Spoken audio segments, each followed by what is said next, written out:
We're still with you on this Monday. On Friday, though, President Biden signed the medical marijuana research bill into law. The bipartisan bill removes federal restrictions on marijuana research in the United States. I'm joined now by Dr. Chanda Macias, director of the National Holistic Healing Center. And I want to get started. What does this mean in terms of when research can begin? You know what? This is a huge victory for us. We can't celebrate enough. And let me just point out what's so significant about this.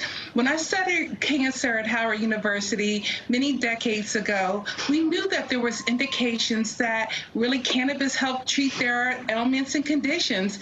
And now to see it actually go into law, and that both our Congress, and the president signed this bill, is our first step to really having a true evaluation of how cannabis is really medicine. What is the process for folks who want to start this research and get started? So right now, there's been a lot of RFAs coming out on NIH's website.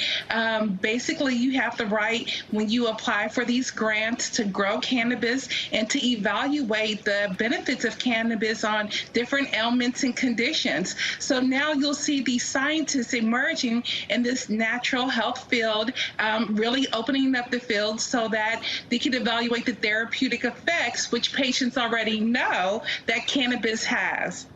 All right, so the law was passed on Friday. When could this all come to fruition? If research starts in the next 6 months, we'll say, when could that research be wrapped up?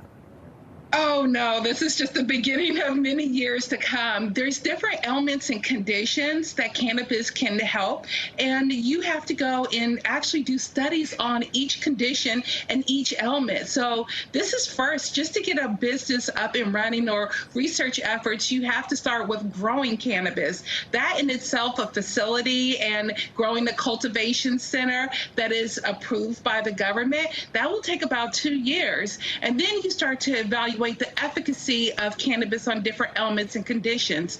This is just a beginning of a long line of different formulations and therapeutic benefits of cannabis being discovered.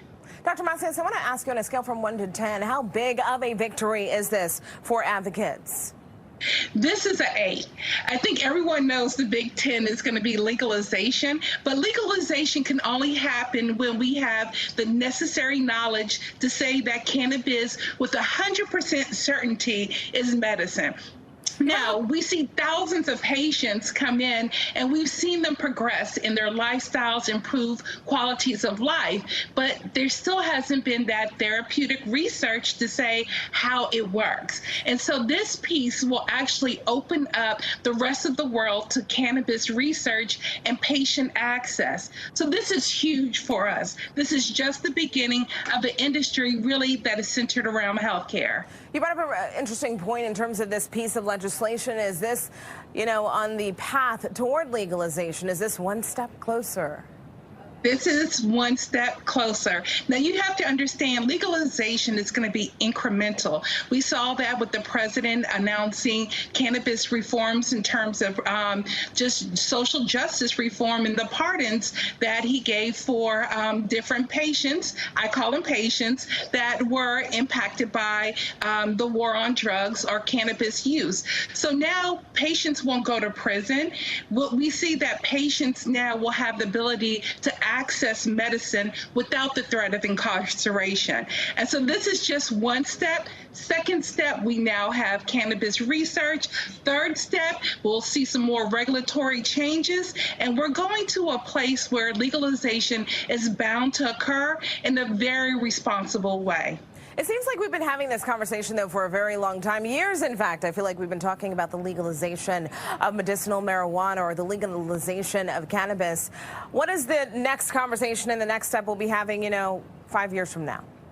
Oh, 5 years from now? Well, I'm going to say the first thing we need to talk about is the CLIMB Act that was introduced by Congressman Troy Carter. It is legislation that would really help businesses and their ability to bank and have thriving businesses in the cannabis industry. So we'll see more bills. And then he also launched the Marijuana Expungement Act. And then we'll see more bills coming from that point. What we hope to see is in 5 years that cannabis is no longer a way to oppress different communities, that it's open access for all that need health care, and that we'll see those health care disparities disseminate over time. Dr. Shonda Massey is director of the National Holistic Healing Center. Thank you so much for joining us. We appreciate it. Thank you for having me.